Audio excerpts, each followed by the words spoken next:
Hola niños, buenas noches, ¿cómo están?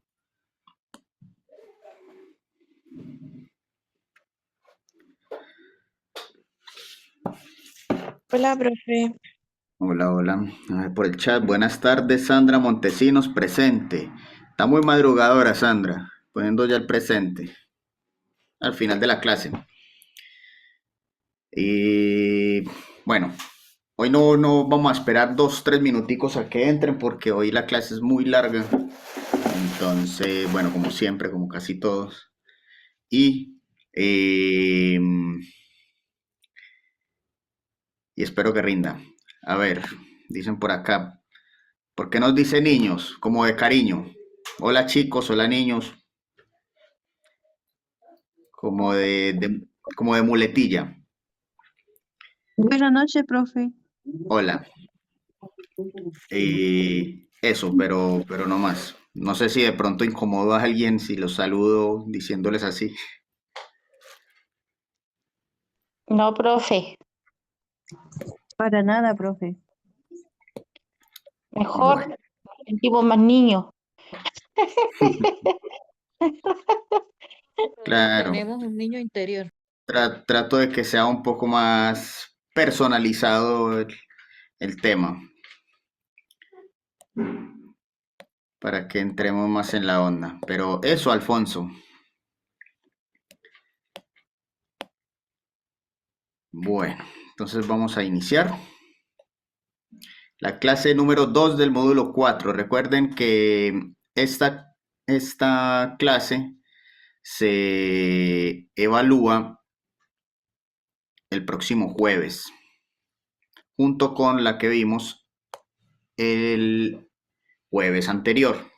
Entonces, lo del jueves anterior, clase 1 del módulo 4, lo que vamos a ver hoy, clase 2 del módulo 4, y y bueno, y esa prueba sería para el próximo jueves. Bueno, entonces, la clase pasada terminamos de ver el tema de homeopáticos. Hoy vamos a iniciar hablando un poco de medicamentos magistrales y oficinales. Entonces, ¿qué es un medicamento magistral?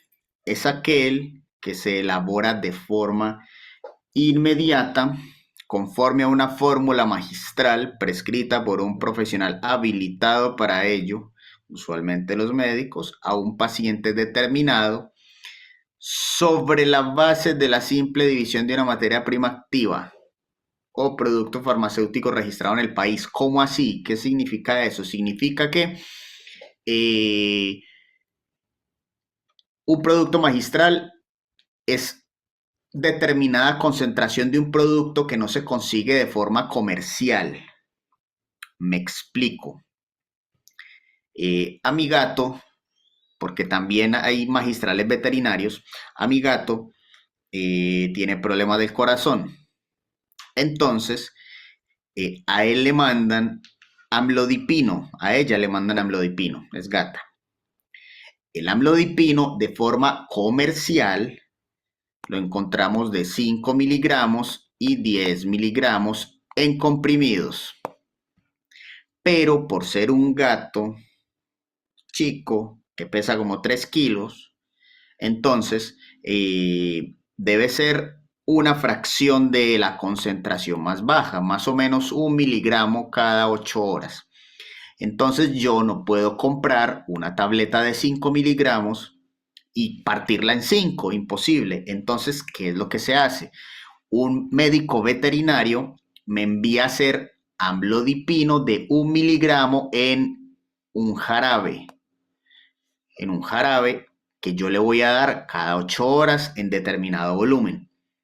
Entonces, ahí vamos a que se elabora de forma inmediata, conforme a esa fórmula magistral que el médico veterinario ha enviado al paciente determinado, puede ser una mascota o puede ser una persona, con la división de una materia prima activa, que en este caso sería el atenolol, registrado en el país.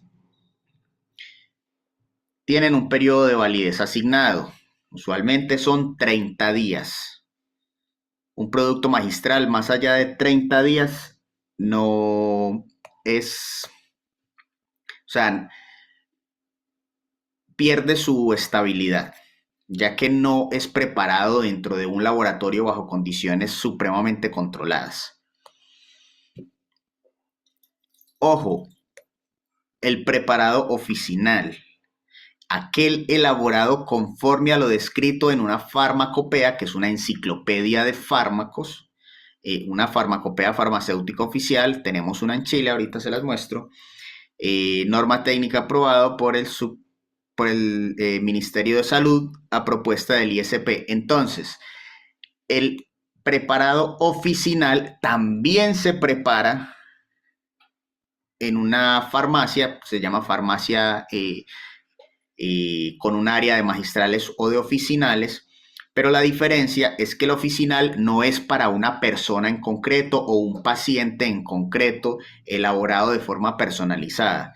Un oficinal son preparaciones que no se ven de forma comercial, pero que tienen determinados efectos para como dolencias comunes. Por ejemplo, pueden vender cremas o geles para el dolor, diferentes de las que venden en una farmacia, que es diclofenaco o ibuprofeno. Pueden vender cremas hidratantes, por ejemplo, ¿ya? Diferentes a las que venden de forma comercial. Todos esos preparados no es que se los inventen y que uno llegue y diga, ay, es que yo quiero tal cosa. No, eso está ya en una farmacopea, como en esa enciclopedia donde te dice qué se puede hacer, bajo qué método y de qué concentración. Entonces esa es como la gran diferencia entre un magistral y un oficinal. El magistral va indicado de forma personalizada a una persona, valga la redundancia, y el oficinal no, pero ambos tienen en común que se preparan en la farmacia. Entonces, ¿qué es una fórmula magistral? Ya no pasamos del producto magistral a la fórmula magistral. La fórmula entonces es la composición de un medicamento personalizado a un paciente determinado, ideada y prescrita por el médico veterinario. Ojo, la fórmula magistral puede tener varios principios activos que se ajusten a su necesidad terapéutica. Esta se elabora entonces en la farmacia magistral, y cuando se elabora esa fórmula ya hablamos del preparado magistral. ¿Ya? Entonces no es nada del otro mundo. Esos recetarios magistrales no están en todas las farmacias, no lo tiene todas las farmacias. Esto no es obligatorio tenerlo al interior de una farmacia, como habíamos visto antes. Una farmacia que no tenga un recetario magistral lo puede mandar a hacer en otra farmacia, porque habilitar una sala de una farmacia, aparte de que no hay mucho espacio, habilitar un espacio de la farmacia para hacer preparados magistrales cuesta mucho dinero. Entonces lo que hacen usualmente las farmacias es que tienen subcontratado el tema de los recetarios magistrales. Me explico, ustedes están en el mesón y les llega una receta magistral. Ustedes no van a decir, ay, no, es que acá no hacemos magistrales, no se puede, váyase lejos de aquí. No, ustedes lo que van a hacer es que le van a consultar al QF, venga, jefe, nosotros tenemos un contrato o algo con una farmacia magistral, algo que para mandar a hacer los magistrales. Sí, todas las farmacias deben tener por norma un contrato con un tercero si es que no tienen sala de magistrales. Así que la gran mayoría, me atrevo a decir que el 98% de las farmacias que no tienen recetario magistral tienen un contrato con una farmacia magistral que usualmente se encuentran en Santiago. Bueno, ¿qué es la base galénica dentro de la fórmula magistral o dentro del preparado magistral? La base galénica es una preparación compuesta de dos o más materias primas que cuentan con una fórmula definida y está destinada a ser utilizada como vehículo o excipiente de preparados farmacéuticos. Entonces, como la fórmula magistral se hace in situ en la farmacia, es muy complicado como si estuviesen haciendo una tableta como los videos que les he mostrado, no sé, que hacen un medicamento, lo echan a una tolva, mezclan, no tienen toda esa tecnología. Entonces lo que existe son unas bases que se llaman Novobase 1, Novobase 2. Básicamente son excipientes, son los excipientes. Entonces, por ejemplo, si le mandan a hacer una receta magistral a una persona o a una mascota, va a decir, no sé, principio activo, por ejemplo, el que me mandaron a mi mascota, amlodipino, 1 miligramo en 5 mililitros, cantidad suficiente para 30 mililitros, 1 mililitro al día, por ejemplo. Esa cantidad suficiente para son los excipientes que van a acompañar al activo. ¿Y qué son esos excipientes? No lo sabemos, eso lo saben en la farmacia magistral. El Novobase puede ser uno de ellos. Sin embargo, este Novobase es más utilizado en temas de cremas, geles, porque también se mandan a hacer muchos preparados magistrales para temas de rosácea, acné, temas dermatológicos. Entonces ahí donde se utiliza mucho el Novobase. Yo sí puse a grabar la clase, ya no me acuerdo. ¿Alguien se acuerda si está grabando? No sé. Quiero Sí, ver. profe, parece que sí. Sí, bueno, voy a confiar. No, Una pero vez igual me pasó. revise. Yo ingresé recién. ¿Sabe qué? Una vez me pasó que no grabé la clase. A ver. Profe, sí está grabando porque yo entré hace Sí, está poquito. grabando. Gracias. Sí está grabando. Es que una vez me pasó que empecé a dar clase y ya terminando la clase me di cuenta que no había grabado. Así que fue bastante lamentable. Bueno, este es un recetario magistral. Ahí se ve puro, no sé, Full HD 4K la receta. Entonces, la receta magistral es la orden suscrita por el profesional habilitado, lo mismo, el médico veterinario, con el fin de que el magistral sea elaborado y dispensado conforme a lo señalado en la misma. Entonces, esto es una receta veterinaria magistral. No alcanzamos a leer lo que dice acá, no importa. Aquí dice recetario magistral y es bromuro de potasio 680 miligramos. Dar un comprimido cada 24 horas por 90 días, uso permanente, cantidad suficiente para 30 días de uso veterinario.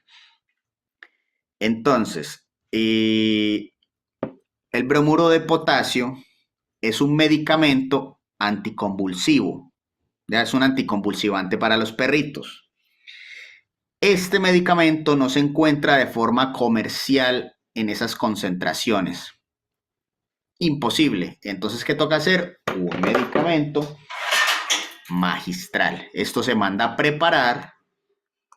En la farmacia magistral hacen los comprimidos, hacen 30 comprimidos, que es la indicación, y le dan al perrito uno diario. Usualmente, dependiendo de qué lugar de Chile se encuentren, usualmente en las regiones se demora como 5 días a que lleguen los magistrales, porque eso lo mandan a Santiago las recetas y luego ya van a las farmacias en sus respectivas comunas. En Santiago supongo que es menos. Nunca he mandado a hacer una receta magistral en Santiago, así que les mentiría si es más o menos tiempo. Supongo que es menos tiempo. 1 o 2 días debiese ser lo normal. La farmacopea oficinal es chilena. Entonces, la norma técnica oficial aprobada por decreto supremo del ministerio, dictado a propuesta por el ISP, dirigido al QF, ¿qué es lo que contiene? Puras monografías. ¿Qué son monografías? Son fórmulas. Fórmulas donde te dice qué producto se puede preparar en una farmacia oficinal. También nos dice en esas farmacopeas antecedentes de apoyo técnico, como es en las áreas, algo normativo, exigencias de control de calidad. El tema con esta farmacopea es que es muy antigua. Esta farmacopea es de 1908. Las farmacias oficinales, yo conoceré una o dos, si es que, porque la verdad es que son muy escasas y están casi que en vía de extinción, porque la gente, uno, no conoce mucho los oficinales, son pocas personas que los conocen. Y dos, la gran mayoría de personas, el mercado es en las farmacias normales, comunes y silvestres, las independientes o las de cadena, donde venden la mayoría de productos. Aparte que en esos lugares se pueden mandar a hacer los productos magistrales. Pero en las oficinales, no, solo son los oficinales. Entonces, claro, la verdad que el consumo o el público objetivo para la farmacia oficinal es bastante bajo. Pero aún las hay, y me imagino que habrá varias en Santiago o a nivel país, pero las desconozco porque son bastante escasas. ¿Cómo debe estar un recetario entonces dentro de una farmacia que tenga un área habilitada? Entonces debe ser un sector diferenciado de la farmacia que se destine exclusivamente a la elaboración de esos preparados. Entonces, ojo, no solamente son farmacéuticos, sino cosméticos, que les hablaba ahora que los magistrales pueden ser también para tratamientos dermatológicos, rosácea, dermatitis, entre otros. ¿Qué cosas podemos observar acá? Por ejemplo, balanzas, insumos químicos, por acá hay una probeta, un beaker, esto se llama Erlenmeyer. Esos son insumos de vidrio de un laboratorio químico.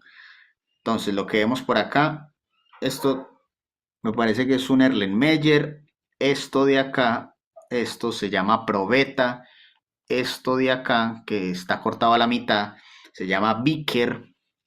Por acá hay más probetas. Por acá tenemos una cámara de extracción de gases. Por acá tenemos más insumos. Y bueno, el mesón para hacer los preparados. Y por ahí debe haber más cuestiones. El hecho, chicos, es que todo esto cuesta un dinero tenerlo en la farmacia y cuesta un dinero importante. Entonces, el costo-beneficio que se recibe realmente no es tanto, porque las recetas magistrales no son tantas. Por ejemplo, yo sé que acá voy a algunas farmacias de vez en cuando y yo reviso el tema de magistrales. Y yo creo que en promedio al día son unas que 5 o 6 recetas. 5 o 6 recetas y cada receta puede costar, no sé, oscilando entre 10.000, 12.000 pesos. 5 o 10 recetas diarias, supongamos que son, no sé, 80 lucas. 80.000 pesos diarios por 30, y eso que ni por 30 porque los sábados y domingos no se reciben magistrales, por 25.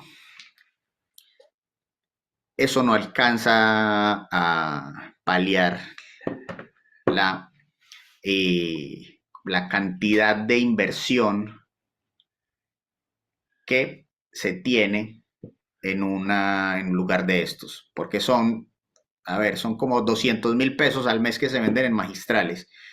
Y adecuar una zona de estas puede costar tranquilamente 5 millones con insumos.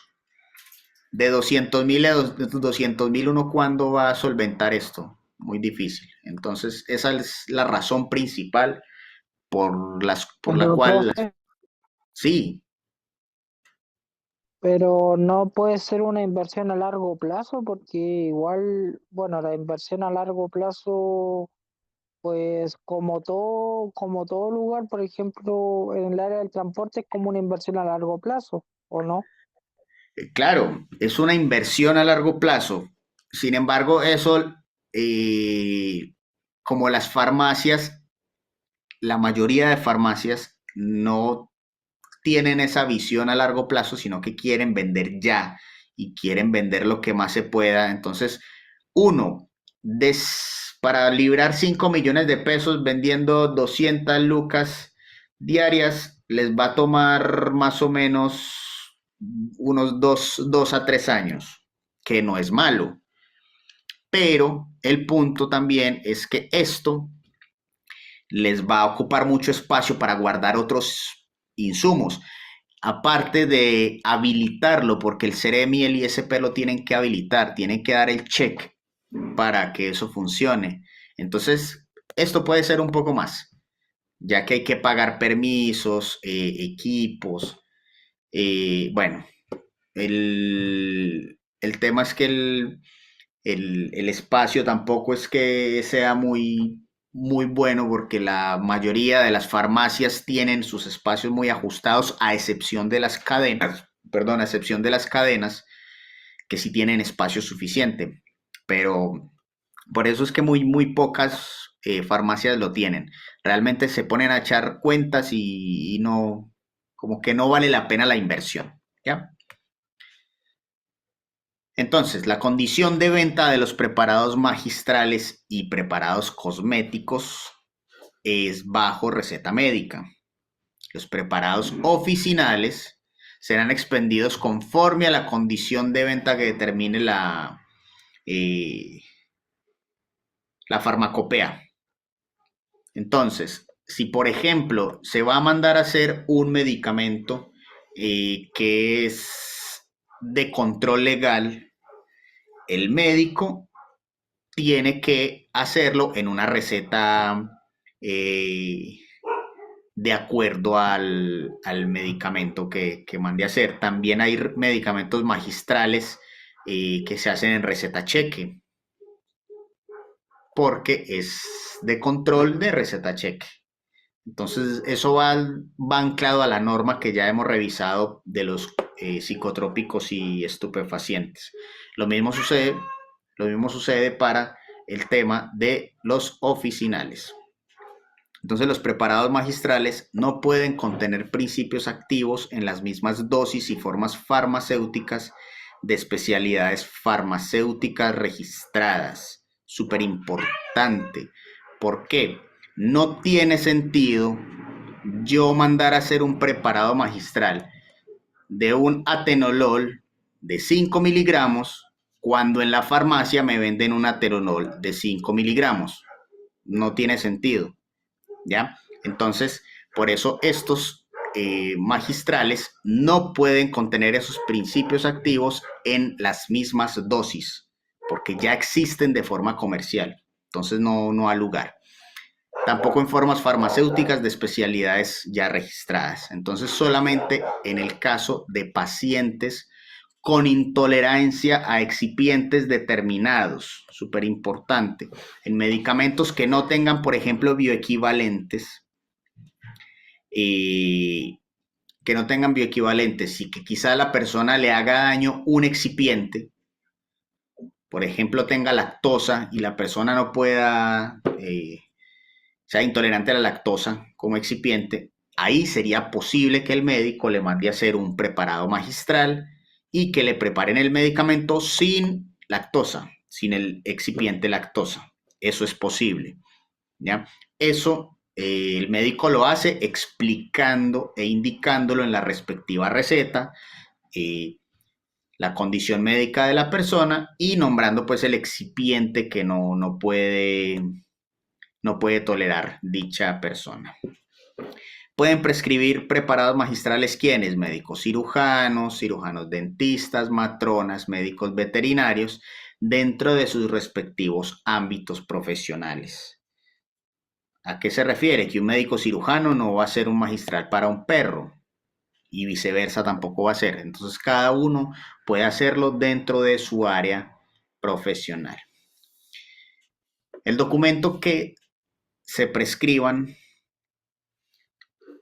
en estos preparados debe contener, muy similar a las recetas que ya hemos visto. Entonces, lo primero que debe decir, primera diferencia, es que arriba debe decir fórmula magistral, para poder que en la farmacia identifiquen que es un recetario magistral que se debe enviar a preparar. Los magistrales nunca, jamás se los van a entregar a las personas ahí de una como vendiendo otro medicamento, porque siempre se tienen que mandar a preparar por días. Entonces, identificación del profesional que prescribe, lo mismo que las demás recetas, identificación del paciente, prescripción magistral y duración del tratamiento, firma y fecha. Todo es muy similar. La única diferencia con las recetas normales es que debe haber el título que diga receta magistral y debe estar la prescripción magistral, que son los medicamentos junto con sus concentraciones y en qué base o qué excipiente y por cuánto tiempo sería la indicación. Eso es como la... Profe, disculpe la ignorancia. Sí, Yo nunca, bueno, mi mamá mandaba a hacer en su momento recetas magistrales cuando era más chico, pero ¿cómo lo hacen? ¿En tipo, puede ser en tipo sólido, tipo pastilla o líquido tiene que ser? no, también hacen sólidos, hacen cápsulas, comprimidos, ¿En gotas, crema puede ser? spray, cremas, de todo. Lo que ustedes, lo mismo que hay en una farmacia normal de venta comercial, se puede también hacer un preparado magistral. Champú, todo lo que ustedes crean se puede hacer. Menos Profesor, inyectables, porque los inyectables son estériles. Cuando, si son, por ejemplo, no se va a mandar a hacer un magistral intravenoso, por ejemplo. Ahí sí no. Pero lo demás, yo creo que está en la mayoría de formas farmacéuticas es posible mandarla a hacer en un recetario magistral. Profesor, disculpe, buen Sí, día. Ay, perdón, hola. buenas noches a usted. Pero también los precios son más elevados, porque ya siendo más personalizado en este caso. Depende. O sea, sí, sí, no. Por eso los medicamentos usualmente, por ejemplo, tratamiento para un mes, que yo he visto usualmente 10, 15 lucas, por ejemplo, pero eso va a depender del tipo de preparado. Por ejemplo, las gotitas que le mandé a hacer a mi gata me costaron 4.000 pesos y es tratamiento para un mes. Y yo la tengo que renovar por 6 meses. O sea, yo cada mes la tengo que mandar a preparar. ¿Por qué no mando a hacer tratamiento para 6 meses? Porque como es un magistral, solamente tiene vencimiento de un mes. Profesor, disculpe, es que Sí, disculpe esta duda, pero yo tenía entendido que, no sé si son estas mismas farmacias que preparan esos químicos para, o no sé cómo se le dice, químico, o no sé, pero para las verrugas planas. Es una cosa como muy fuerte que se necesita un preparado especial. ¿Es lo mismo? desconozco cuáles, pero supongo que lo que me mencionas debe ser un preparado oficinal. Porque si es algo para las verrugas, debe ser algo que ya está establecido en la farmacopea y se prepara según la guía de la farmacopea, ¿ya? Pero un magistral que sea para verrugas ya debería tener un activo, no sé, que sea muy puntual para determinada persona, que lo veo poco probable, ya que para las verrugas usualmente se utilizan los mismos activos y se utiliza como en unas concentraciones similares. Entonces yo creo que lo que a tú te refieres es más bien un preparado oficinal. Ok. Ya, bueno. Entonces, las farmacias con recetario pueden elaborar preparados magistrales prescritos por médicos veterinarios que les venía comentando, siempre que estos correspondan a principios activos de uso humano, ¿ya? Entonces, para tenerlo en cuenta, la mayoría de principios activos de uso humano se pueden usar en animalitos, en veterinarios. ¿Cuál es la diferencia? Que obviamente las concentraciones son diferentes, pero siempre, por ejemplo, en los animalitos es muy común que si un perrito, no sé, tiene alguna infección, un médico veterinario le puede prescribir amoxicilina, pero en una concentración más baja, y eso es de uso humano. Por ejemplo, para el dolor, el ketoprofeno. El ketoprofeno se prescribe para los animalitos y es de 10 miligramos para gatos, que me acuerde ahora, y de 30 miligramos para perros. ¿Y recuerdan el ketoprofeno de qué concentraciones de uso humano? ¿De cuánto viene? Viene de 2 presentaciones, el ketoprofeno. De 200 y 400, ¿no? No, pero la mitad estuvo bien, de 200 miligramos, el más concentrado, y de 50 Desde miligramos. 50. Ah, ¿Ya? ya, ok. Entonces fíjense que ahí va la lógica. Para uso humano es más concentrado y de uso veterinario es menos concentrado. ¿Ya? Y eso aplica para la gran mayoría de medicamentos que comparte el humano con los animalitos. Entonces, como les comentaba Profe, una ahora, consulta antes que Sí, empiece. Resulte de que también puede ser, por ejemplo, para la epilepsia, porque mi perrito le daba epilepsia y le daban esas mismas pastillas que le daban al ser humano. Después se la sí, cambiaron a un jarabe. sí, Pues, ¿sí? sí. Entonces, ¿son los Incluso, mismos medicamentos del ser humano? ¿Puede usarlo a través de un animal? sí, Ah, ya. pero tiene que variar la concentración, obviamente. No se le puede dar la misma concentración de un ser humano a un perro porque lo van a matar. Sí, por eso tiene que ser en un preparado magistral. Ya. Gracias, profe. ¿Ya? Bueno, entonces, estos magistrales, si contienen sustancias psicotrópicas o estupefacientes, debe prescribirse en el formato de receta oficial que dice la norma para cada uno de ellos. Entonces, si tiene medicamentos que deben ir en receta cheque, el médico debe hacer, el magistral lo debe especificar en esta zona, donde diga que es un medicamento magistral y la concentración,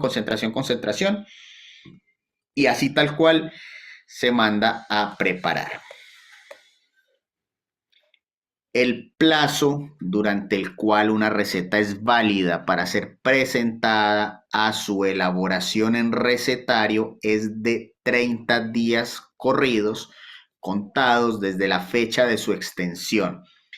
¿Por qué razón? Porque como en un laboratorio magistral no se tienen los mismos controles súper específicos que en un laboratorio, entonces solo se da 30 días. Si el medicamento magistral pasaron, no sé, 45 días y yo todavía tengo el magistral, eso ya no sirve, eso está malo, eso está contaminado, hay que desecharlo. ¿Ya? Para que lo tengan siempre presente. Un medicamento magistral, 30 días. Eso es pregunta de prueba. Ahí les regalo ese punto porque estoy buena gente. Entonces, toda farmacia que capte recetas de preparados magistrales debe ser llevado en un libro. Ya en ese libro se llevan todos los controles de receta magistral. Me explico. Si la farmacia al día, con el ejemplo de ahora, vende 5 productos magistrales, pues 5 productos magistrales al día debe escribir en este libro. Debe escribir para quién, nombre del paciente, root, nombre del médico, root y la receta magistral.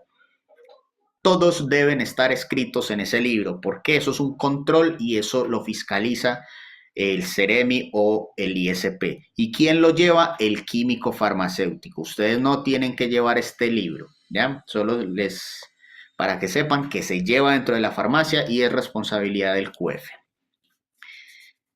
Entonces, el recetario de la farmacia, que debe contar con esa planta física destinada exclusivamente a ello, debe estar en un sector que cuente con un espacio circunscrito. ¿Cómo así que circunscrito?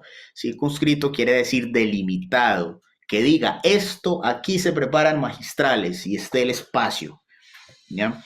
Debe tener las paredes, los pisos fácilmente lavables, los instrumentos, equipos, implementos, principios activos, excipientes, nevera por si hay activos o excipientes que deben ser almacenados ahí, material de empaque, en fin, un montón de cosas. Yo creo que ahorita dije 5 millones, yo creo que no son 5 millones, yo creo que es más plata. Pero bueno, aparte porque también debe tener aire acondicionado independiente. Entonces, es más plata. Y esa más plata implica más inversión.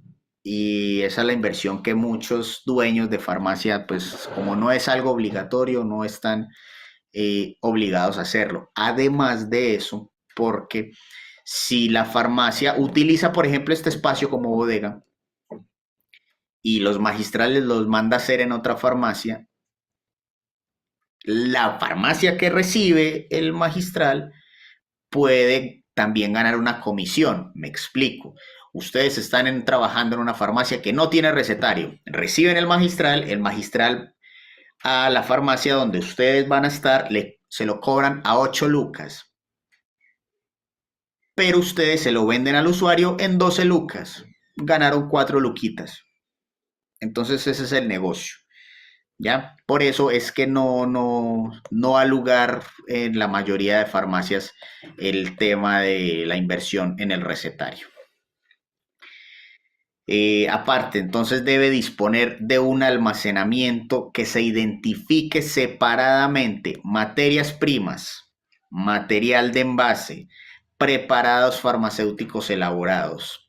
Esta es una zona de puede ser de un laboratorio o puede ser de una zona de preparado magistral o oficinal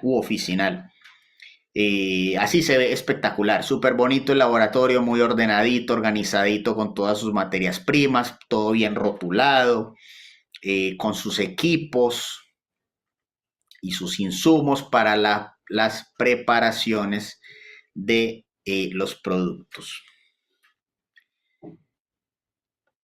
El recetario ¿de quién debe estar a cargo? De un químico farmacéutico.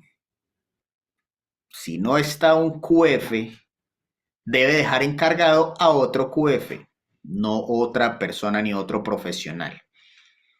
¿Por qué? Por norma. Debe cumplir las labores y responsabilidades. Si no está el DT, debe estar. Es lo mismo que una farmacia normalita. Si el QF no está, debe estar el QF2 o el reemplazo del DT. Si no, hay problemas y pueden imponer hasta una multa. En caso de ausencia del QF, no se pueden preparar fórmulas magistrales, a menos de que esté otro QF. Si hay otro QF, de igual forma se deja un registro en el libro de recetas, se llama libro de recetas, pero eso es un libro de novedades, donde se indica que no está el QF, entonces yo vengo de reemplazo y se van a seguir haciendo preparados magistrales. ¿Ya? Eso. Chicos, ¿alguna duda de preparados magistrales? Que acá ya vamos a pasar a otro tema. Perfecto. Vamos a ver entonces algunos materiales de curación que podemos tener y vender en farmacia. Vamos a ver los que más se venden bastante, porque recuerden que en la farmacia no solamente se venden medicamentos, también se venden algunos insumos médicos, como por ejemplo materiales de curación. Son productos súper esenciales en botiquines, en el hogar, lugares de trabajo, vehículos, para primeros auxilios, unidades de emergencia, ¿ya? Entonces siempre en las farmacias van y preguntan que la gasita, que la cinta, que el niño se aporrió y tiene un raspón en la rodilla, entonces que hay que hacerle una curación. Entonces hay un montón de insumos, que el parche curita, todo eso también tiene muy buena salida en las farmacias y siempre se debe complementar la farmacia con todos estos materiales de curación. una farmacia que solo venda medicamentos está condenada al fracaso. Debe también vender cosméticos, debe también vender homeopáticos, naturales, insumos médicos, de todo un poquito. Perfumería. Entre más robusta sea la farmacia, mucho mejor. Entonces, los antisépticos. Los antisépticos se refieren a una solución química aplicada sobre la superficie del cuerpo, como la piel o las mucosas, con el propósito de disminuir la flora normal o los microorganismos patógenos. Estos productos son menos perjudiciales que los desinfectantes utilizados en entornos ambientales y en materiales contaminados. Entonces hay tres cosas. Existe el antibiótico, existe el antiséptico y existe el desinfectante. Todos tres eliminan bacterias, actúan como biocidas, destruyen e inhiben el crecimiento de microorganismos. Entonces, la diferencia es que el antibiótico ingresa al cuerpo. Yo me tomo el antibiótico para que haga un efecto desde la sangre, desde la circulación, que se absorba y vaya a todos lados del cuerpo y combata una infección. El antiséptico es de uso tópico, por ejemplo, el alcohol. El alcohol se utiliza como antiséptico, por ejemplo, para las manos, alcohol en spray o un alcohol gel. Eso es un antiséptico. Yo no me voy a tragar el alcohol a menos de que quiera quedarme curado. No, el antiséptico es solamente para piel, para las mucosas externas. Y el desinfectante es exclusivamente para superficies. Cualquier tipo de superficie, por ejemplo, el Clorox o una solución clorada es, por ejemplo, para lavar el baño. Y es un desinfectante, porque el baño es una superficie inerte. Yo no me voy a lavar las manos con cloro, me la vuelvo nada. ¿Ya? Entonces, para que tengan clara esa diferencia entre las tres cosas. Todas tres, su objetivo es combatir los microorganismos, pero cada uno en diferente escenario. ¿Ya?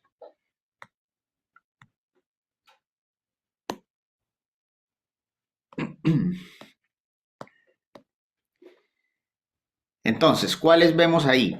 El alcohol etílico, líquido incoloro y transparente con acción bactericida rápido, 2 minutos, un poco menos puede ser, pero poco efecto residual. ¿Cómo así que poco efecto residual? El alcohol en 5 o 10 segundos se evapora. Ya tenemos las manos secas, limpias, pero no tiene efecto residual porque no se va a mantener ahí. Presenta un inicio de acción retardado, motivo por el que hay que dejarlo actuar siempre durante 2 minutos, puede ser 1 minuto, durante cualquier procedimiento. Su uso está indicado en la antisepsia previa a ¿qué? Punciones venosas, inyecciones subcutáneas, intradérmicas, intramusculares, extracciones de sangre. Ustedes han visto que cuando uno le van a sacar sangre o lo que sea, siempre lo limpian a uno con una toallita. Esa toallita tiene alcohol. Es para limpiar la zona, desinfectar la zona donde se va a hacer la extracción o la inyección o la punción. ¿Ya? De lo más vendido en la farmacia, el alcohol.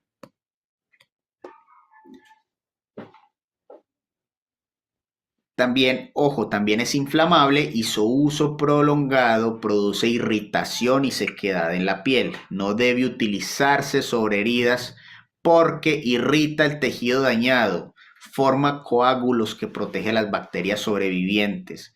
Aparte de eso, ustedes saben qué pasa donde ustedes se apliquen alcohol como desinfectante en una herida abierta. ¿Sabe qué sucede? ¿Se abre más? Se quema. Ven el diablo, eso es lo que pasa, se van a quemar horrible porque eso arde como el demonio. Entonces, nunca, jamás se les vaya a ocurrir, ni siquiera por chiste, aunque sea una gotita de alcohol, así sea una pequeña herida, no sé, pero que esté expuesta a un pedacito de tejido, jamás. Para eso existen soluciones, que más adelante las vamos a ver, que no son lesivas con el cuerpo, con los tejidos, pero no le vayan a hacer nunca ese mal a nadie de ofrecerle, ofrecerle el alcohol etílico para las heridas. Profe, ¿no que hay una cosita que es como media morada, que es como un spray para la herida? ¿Eso sirve o no? Sí, yo creo que estás hablando del, ¿cómo es que se llama? Violeta de genciana no es. ¿Era la povidona? Solución yodada, sí, povidona yodada. Puede ser eso. Que ese es como vino tinto, como medio marrón. Que justo es para. También está el azul de metileno. Azul de metileno, ese es otro también, que puede Oiga, servir un profe, poco. disculpe, pero el azul de metileno ya está descontinuado en muchas farmacias. ¿Por qué? Eso lo desconozco, pero supongo que si está descontinuado debe tener algún. Déjeme que acá lo estoy viendo, a ver, azul de metileno. Yo creo que debe tener tiene que tener una cosa muy baja, por eso que a lo mejor lo descontinuaron. Miren, el azul de metileno el azul de metileno se sigue vendiendo en las farmacias. Yo lo he visto en todas las farmacias que yo he ido, que he trabajado, se vende el azul de metileno. Tal vez tenga alguna observación, no sé, que sea un producto potencialmente cancerígeno, yo que sé, que lo tengan que bajar de los stock o no los quieran vender. Pero uno va a las farmacias a preguntar por azul de metileno y se vende, por lo menos que yo he visto, se sigue vendiendo normal. Profesor, cuando yo fui a Chile, recorrí todo Buin, todo Paine, todo hospital y ni una farmacia de las 23 que estuve recorriendo hubo azul de metileno para poder atacar un fuego que tenía mi hijo en la boca. Y me vendieron otro tipo de cosas para dormirle ese lugar, pero la verdad que yo creo que, como dice usted, uno le tiene fe a un remedio, pero el azul de metileno es lo mejor. Claro, pero bueno, no sé, a ver, aquí estoy viendo, debido a varios riesgos y contraindicaciones, como el tratamiento de la metahemoglobinemia. O sea, según lo que estoy viendo, puede ser peligroso para el tema de la circulación sanguínea. Pero que yo haya visto, que recuerde que haya habido alguna alerta por azul de metileno, no. A lo mejor en esa época que lo consultaste estaba agotado por laboratorio, yo qué sé. Pero Disculpe, bueno, profesor, pero acá en la farmacia donde trabajo yo, sí tenemos. sí, sí tienen. Sí, sí tenemos. Sí, es que Sí, no sé, y por eso siempre yo hemos- y también lo he siempre visto en hemos las farmacias tenido. donde yo estoy. Pero en ¿Cómo? todas las farmacias no hay. Siempre hemos tenido. Mm, bueno, no sé, tal vez puede ser también un tema de proveedores o de época que estaba agotado, yo qué sé, de todo, todo puede pasar. Pero Vamos a no, querer la que, verdad, vamos a querer que exigirle a esos auxiliares que por favor lo tengan. No, yo creo que sí. Bueno, eh, la clorexidina. Entonces la Profe, clorexidina, sí. es que la otra vez una profesora nos había dicho que la povidona yodada era mala como para echarlo a la herida abierta, que solamente era como por encima como el alcohol. O sea, la povidona ayudada tampoco lo ideal es aplicarla directa en el tejido, pero es menos lesiva que el alcohol. Por ejemplo, si se tiene, por ejemplo, la herida abierta, esta es la piel, se va a aplicar la povidona yodada solamente por los bordes de la herida, por los bordes, no directamente a la herida, sino por los bordes para que ayude a combatir, de pronto evitar una infección, porque básicamente esa es la tarea principal. Y si por los bordes se puede aplicar, por eso cuando se aplica esa povidona queda siempre como la herida como colorada, vino tinto o algo así. Es como un poquito la mezcla de la povidona con el aguasangre que va saliendo de la herida. Pero sí, Mm, esa profe tiene toda la razón, no se aplica directamente a la herida, sino en los bordes. sí, Caso a nosotros contrario, nos dijo sí, cuando dime. iban a hacer una operación así, siempre le echaban así por encima, antes de abrir Claro, la... claro, utilizándolo como antiséptico también. No el Sí. alcohol, porque el alcohol, primero, arde mucho, muchísimo, y dos, no tiene efecto residual. O sea que se evapora de una, el alcohol se evapora. En Ya. cambio, Igual el agua la oxigenada. povidona no. El agua oxigenada tiene efecto similar, pero el agua oxigenada sí arde un poco más. Puede ser utilizada similar a la povidona, pero a mí no me gusta mucho el agua oxigenada porque arde. La verdad que arde. Cuando Aparte lo que... echan, sale como espuma de eso. ¿Ah? Cuando lo echan en una herida sale como espuma. Claro, porque se reacciona con la sangre. Yo, a ver, personalmente tengo muy malos recuerdos del agua oxigenada cuando era chico y mi señora madre me echaba agua oxigenada no sé, en una rodilla y yo me acuerdo, o sea, no me acuerdo cómo era, pero me acuerdo que sentí mucho dolor y mucho ardor, más con el agua oxigenada que inclusive con el raspón que tenía. Entonces, por eso desde chico nunca me ha gustado usar ni recomendar el agua oxigenada por eso, sino con otras soluciones que son menos lesivas para los tejidos, ¿ya? ¿El agua oxigenada como que coagula la sangre o no? O mi idea. No, no la coagula, pero lo que hace es que como reacciona, empieza a burbujear como para, no sé, identificar si es que aún está supurando la herida o no. Realmente esa agua oxigenada no es recomendable tampoco en una herida que esté sangrando, justamente por eso, sino ya heridas, por ejemplo, que estén ya secas, que estén más cerradas, ahí sí sería buena la aplicación. Profe, es como echarse, no sé, limón al ojo, una cosa así. Es horrible. Claro, más o menos. O sea, es muy extremo el ejemplo, pero más o menos. Bueno, Pero que es así, es fuerte. Por lo menos yo cuando estudié enfermería, eso me enseñaron de un principio, que todo lo antiséptico, desinfectante, todo es por fuera, nada es por dentro. Que sí, claro, justo, los desinfectantes, todo, absolutamente todo es en tejido, pero no tejido vivo, sino tópico, que no haya herida, ¿ya? Y si hay herida, por los bordes. Eso es súper básico. Nunca le vayan a recomendar a un usuario ustedes algo así, porque luego va el otro día a mentarles la madre porque vieron el diablo aplicándose, no sé, el agua oxigenada directo a la herida. Entonces, eso. Y aparte que la gente va y pregunta mucho, venga, ¿y usted qué me puede vender para tal herida o para desinfectar tal cosa? O inclusive para los perritos, que también se venden soluciones desinfectantes veterinarias y son un poquito caras, pero si de pronto la persona no tiene forma, ustedes no le van a vender algo, no, échele alcohol al perro nomás, no, pobre perrito, ya, hay que ver opciones. Bueno, pasemos a la clorexidina. Este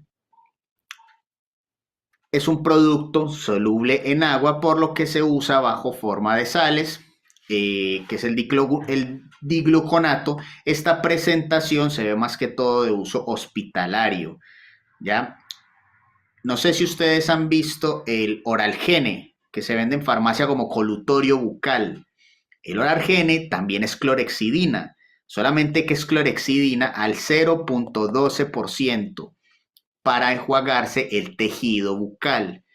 Esta clorexidina es al 2%, que es para uso tópico, es un poquito más concentrada. Eso ya lo utilizan un poquito más vía hospitalaria.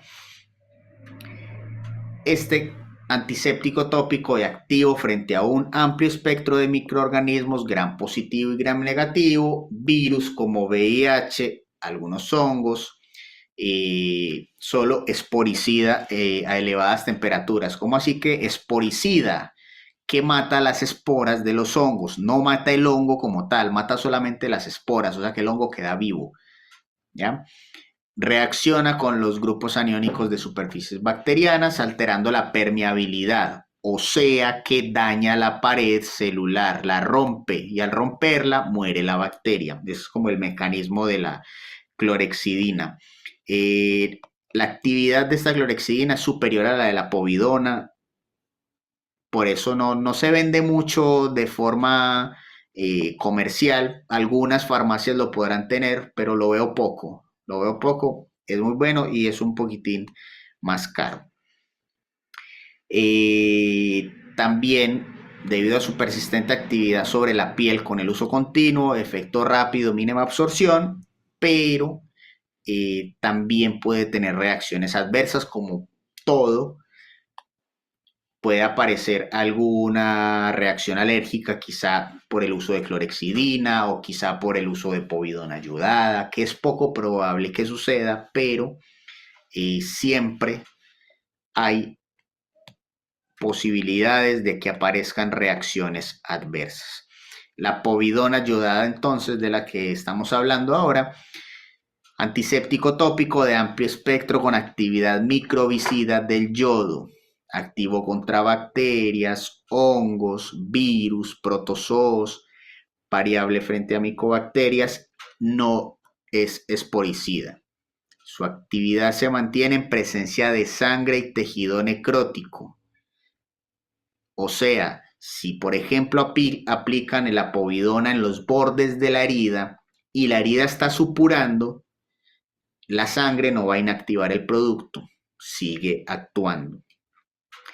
Es útil en lavados quirúrgicos, preoperatorios, desinfección de piel sana, antisepsia antes de inyecciones y catéteres, contraindicado en personas que sean intolerantes al yodo, ya desórdenes tiroideos y uso regular en pacientes con terapia de litio.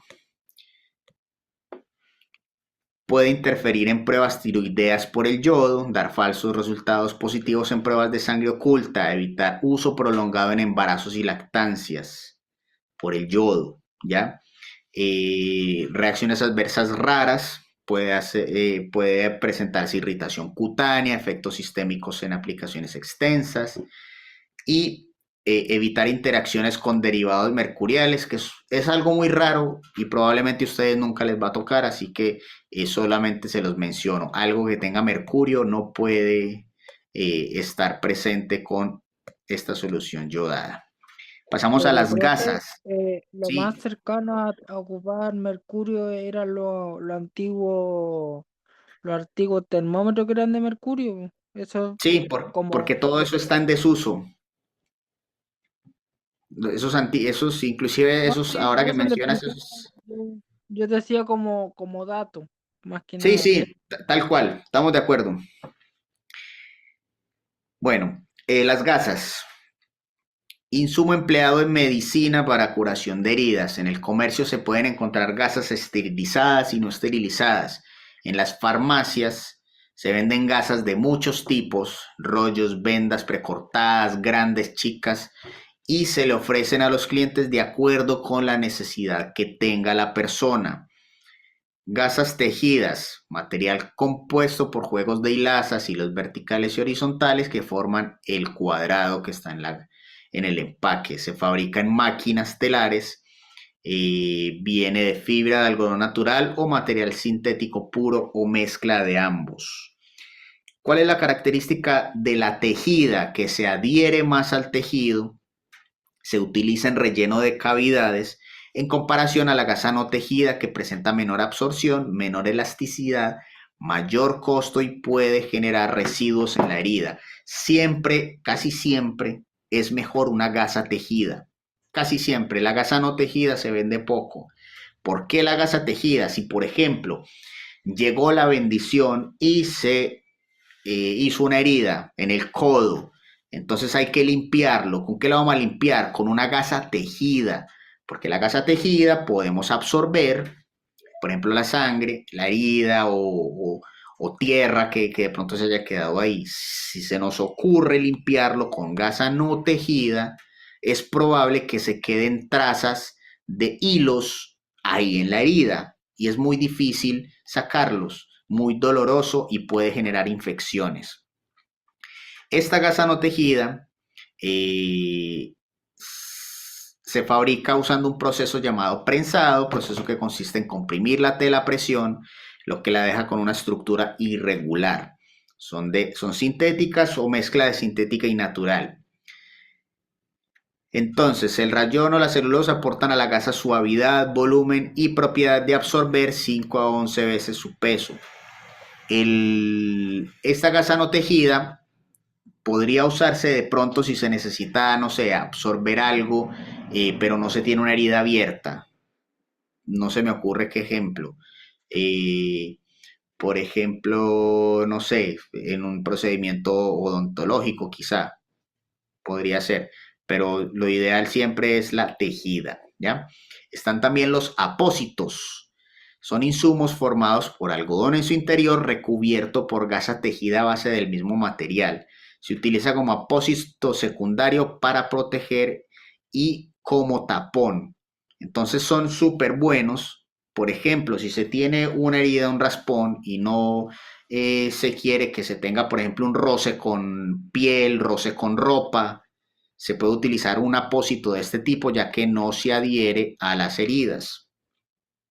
No se sienten, protegen, no se adhieren y son absorbentes en caso tal de que haya supuración de agua-sangre de dicha herida. El apósito secundario, después de realizar un lavado por arrastre mecánico, por ejemplo, con solución salina, se hace un lavado de la herida, se seca, se coloca el apósito primario y sobre este se puede colocar otro apósito para cubrir la curación. ¿Con qué se fija? Con cintas adhesivas que ya las vamos a ver más adelante. ¿Cuál es la idea? Proteger, siempre tener la herida protegida en caso que se requiera. Lo ideal siempre de una herida es no taparla. La herida siempre hay que tenerla ventilada para que pueda cicatrizar de mejor forma. Sin embargo, si la herida es en una zona que esté en constante roce con ropa o con piel, ya es obviamente recomendado taparla. Pero también hay heridas de heridas. Puede ser una incisión quirúrgica, entonces sí se necesita tener protección con un apósito. ¿Ya? Se hace una incisión, que es un corte, entonces ya el corte tiene los puntos y la piel está completamente cerrada. Entonces ahí ya también es de acuerdo a la recomendación del médico, dependiendo del tipo de herida, si se la protege o no se la protege y dependiendo de qué lugar del cuerpo se encuentre. Taponar con estas gasas es posible, se realiza un lavado por arrastre mecánico con solución salina, casi siempre se lava con solución salina.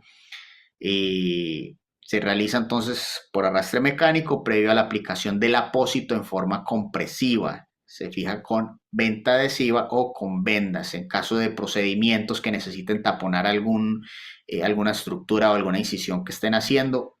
Las pueden utilizar, ojo, siempre y cuando sean estériles. El algodón, súper vendido algodón en varias formas en la farmacia. Fibra textil vegetal que se desarrolla alrededor de las semillas del arbusto del algodón, originario de zonas tropicales y subtropicales. Diversas especies autóctonas se encuentran en América, África e India. Entonces, ¿qué tipo de algodones vendemos? En las farmacias es más vendido las tórulas de algodón para desmaquillar, por ejemplo. Eso es de lo que más uso se da. El algodón se destaca como la fibra natural más significativa a nivel mundial. Su relevancia se consolidó en el siglo XIX durante la industrialización y sigue representando casi la mitad del consumo global de fibras textiles. El algodón es de lo más consumido y de lo más vendido. Una farmacia sin algodón, que no venda algodón, está condenada al fracaso. Si yo llego a una farmacia y no tiene algodón o no tiene tórulas o no tiene algodón en rollo, no puede ser. ¿Ya? Entonces, si ustedes se dan cuenta, ay, se me acabó el algodón, no estoy bajito, jefe, hay que pedir algodón de este. Hay varias formas de algodón. Algodón hidrofílico, algodón antiséptico. El algodón hidrofílico se presenta, que yo creo que todos lo conocen, que se vende mucho acá en Chile, se presenta bajo un aspecto muy blanco, suave, ligero, elástico, en forma de láminas. Eso es como un rollo, más o menos así, se va desenrollando el algodón y se va cortando. Este algodón tiene un gran poder absorbente, por lo que se empapa fácilmente con soluciones antisépticas. Entonces, si se necesita, no sé, la limpieza de una herida, puede ser con este algodón, por los laditos de la herida, los laditos, no directamente en la herida, porque se te van a quedar trazas del algodón, hilos del algodón, y es doloroso retirar, reitero, siempre por los laditos la limpieza. Y también limpieza de secreciones de heridas, es muy útil en esos casos, siempre por los laditos, nunca directamente en la herida. El antiséptico es el mismo que el anterior, pero se le incorporan sustancias germicidas como fenicado, salicilado, boratado, sublimado. O sea, es el mismo algodón, pero un poquito más especializado, un poquito más caro. Su empleo es común porque no solamente absorbe, sino que filtra el aire y quedan detenidas en sus mallas los microorganismos. O sea, tiene ese efecto antiséptico en la zona. Se emplea para lavados y también para colocar en las heridas.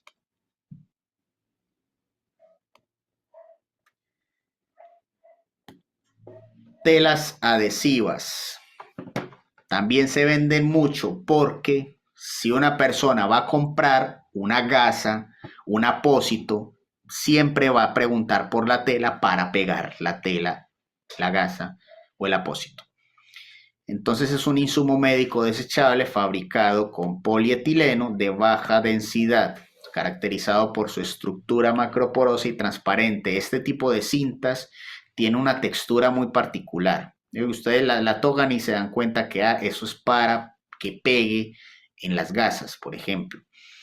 Su principal función es la sujeción segura de apósitos, vías endovenosas, tubos orotraqueales, torácicos o abdominales. Por ejemplo, si te van a sacar sangre o vas a donar sangre, te dejan la aguja ahí metida, ¿y con qué te la van a fijar? Con un apósito y una cinta de este tipo. ¿Por qué? Porque no causa daño en la piel al retirar, no se te lleva los pelitos como otras cintas. El esparadrapo, tira estrecha de tela cubierta de una capa adherente por uno de sus lados, que se usa para sujetar vendajes y en heridas superficiales como apósito directo. Entonces, estos esparadrapos también se venden bastante, ya se venden de colores, inclusive, no solamente de color blanco, y eso pues a gusto de la persona. Ya eso más que todo es para sujetar vendajes. La cinta micropore, cinta hipoalergénica de papel y sin látex, que es muy suave con la piel, tiene una buena adherencia y deja una cantidad mínima de residuo adhesivo al retirarla. Es una cinta quirúrgica económica y transpirable para uso general. Se vende también bastante. La gente a veces pide o cinta micropore o pide tela adhesiva. De acuerdo, depende del tipo de insumo, de producto que se vaya a poner en la piel. Ya, niños, preguntas, dudas, consultas. Niños no, chicos, perdón. Profe, no es una pregunta, sino que era como un agradecimiento porque me recordó a mis tiempos más jóvenes. Yo tengo 23, la verdad, pero puse a Mojojojo y Esponja Gar. Me dio como nostalgia. Bueno, ya, ¿alguna pregunta? Profesor, yo Chicos, más quiero agregar algo de que en la sí, farmacia también se vende toma presión, termómetro, todas esas cosas igual están incluidas dentro de la farmacia. por supuesto, ya los vamos a ver más adelante. No se me adelante. Eh, Que la farmacia de Chile se está volviendo mall chino. prácticamente, o sea, espacio que hay, ponen o un molchino o una farmacia. Ya chicos, las 6 minuticos, son las 8:09, a las 8:15 continuamos. Vayan rapidito por el cafecito para que continuemos.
Listo, vamos a continuar.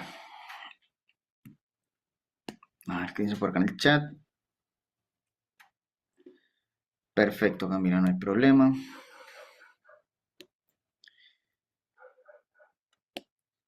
Listo.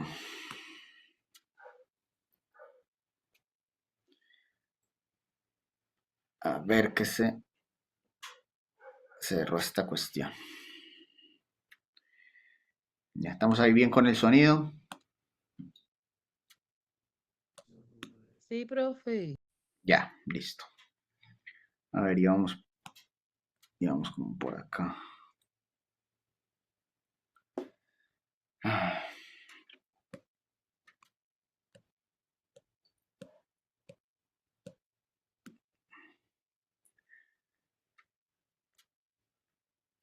Listo, entonces con mojojojo de fondo.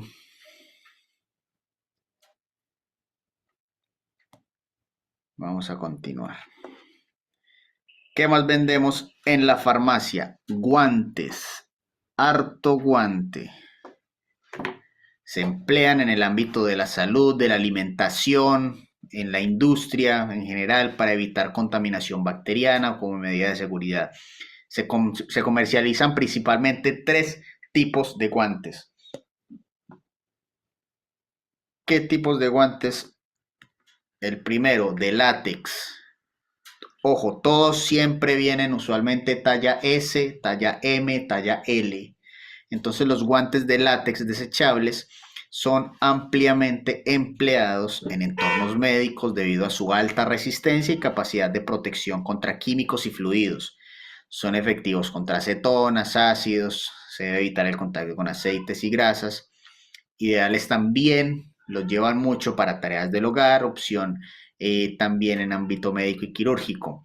Ojo, hay muchas personas que son alérgicas al látex, entonces no llevan ese tipo de guantes, sino que ven otro tipo, que ya vamos a ver. Los de vinilo. Entonces se encuentran aplicación en la manipulación de alimentos más que todos y actividades que requieren higiene y seguridad. Son resistentes a la abrasión y no deben usarse en contacto directo con piezas calientes ya que se derriten y puede causar quemaduras en la piel. Son una alternativa para aquellas personas que son intolerantes al látex, ya que no contienen alérgenos. No son tan resistentes como los de látex, pero igual sirven y salvan. Entonces, este es otro tipo de guante que se vende. El látex, entonces, el vinilo, el segundo. ¿Cuál es el tercero? Los de nitrilo, que son los más resistentes. A mi modo de ver, son los mejores. Ya que son muy buenos protectores contra productos abrasivos, químicos e infecciosos. Se emplean en entornos de laboratorio, desinfección, tareas que representan riesgos para la salud dermatológica, ya que protegen muy bien las manos. Su característica distintiva es que en caso de apertura se desgarran muy rápido para alertar el riesgo y que sean reemplazados por unos nuevos. Por ejemplo, si se le hace una aberturita al guante, muy fácilmente se van a rasgar. Y eso permite a la persona que les esté usando se dé cuenta y pueda usar unos nuevos. Las vendas. Entonces tenemos las vendas Coban. Son sistemas compresivos de 2 capas de estiramiento corto, eficiente y cómodo. Compresión sostenida hasta por 7 días. Entonces, la primera capa compuesta de poliuretano que nos estira se une a la segunda capa autoadherente que se estira. Otorga compresiones en reposo de 40 a 17 milímetros de mercurio. La gente, ¿para qué se hace vendas? Favorece el retorno venoso, rápido cierre de úlceras venosas. Ya básicamente son para escenarios de edemas o de pronto un deportista, una persona que haga deporte, que requiera que haya una mejor circulación, se puede aplicar una venda de estas. Se venden bastante también, vienen de diferentes colores. Las mascarillas. ¿Qué hablar de las mascarillas que nos salvaron de tanta gripe, no solo el COVID-19, sino siempre. ¿Por qué? Es un dispositivo autofiltrante o mascarilla parcial que resguarda el rostro, empleada por profesionales médicos y personal sanitario para prevenir diseminación de bacterias y virus provenientes de la nariz. No los va a prevenir al 100%, pero sí por lo menos el 99% se va a quedar atrapado en la mascarilla y 99.99% en una mascarilla KN95, ya que estas tienen un filtro más fuerte. Por eso también fueron muy utilizadas durante la pandemia de ya hace unos años, antiguos 5 años. El suero, súper vendido, uno de los productos estrella. Es una solución salina con una concentración isotónica de cloruro de sodio. En definitiva, es una solución estéril de cloruro de sodio diluida en agua. ¿Por qué al 0.9%? Porque es una concentración isotónica. ¿Cómo así que una concentración isotónica? Significa que tiene la misma como concentración sanguínea, entra a la misma presión. ¿Por qué? Porque hay soluciones que son hipertónicas y otras que son hipotónicas. Si la solución salina fuera hipertónica o hipotónica, al ingresar, por ejemplo, a la sangre, podría tener problemas de circulación, de coagulación en esa zona, no se irrigaría bien. Al ser una solución isotónica, que es al 0.9, siempre es al 0.9, la solución salina entra a la sangre y entra a la circulación sin problema. Entonces, se incluye en esta sección ya que es indispensable cuando no es inyectable, también en heridas, irrigación de heridas, limpieza de ojos, conjuntivitis, irrigaciones oculares, lavados nasales, ya que este producto se vuelve indispensable tenerlo en la farmacia. Siempre se vende, todos los días se vende solución salina. También se venden estos apósitos de afrontamiento, tiras de sutura. Son pequeñas suturas que, a ver, esta es la herida, es muy diciente la gráfica. Se junta la herida y se pone la sutura. Y así se garantiza que la herida permanezca cerrada en caso tal de que haya heridas cortantes leves. Ya solamente sirve como primeros auxilios, ya que si son obviamente heridas más a profundidad o más grandes, pues hay que ir a urgencias, pero sirven como para salvar el momento de la emergencia. Vamos a ver entonces ahora los accesorios de uso médico.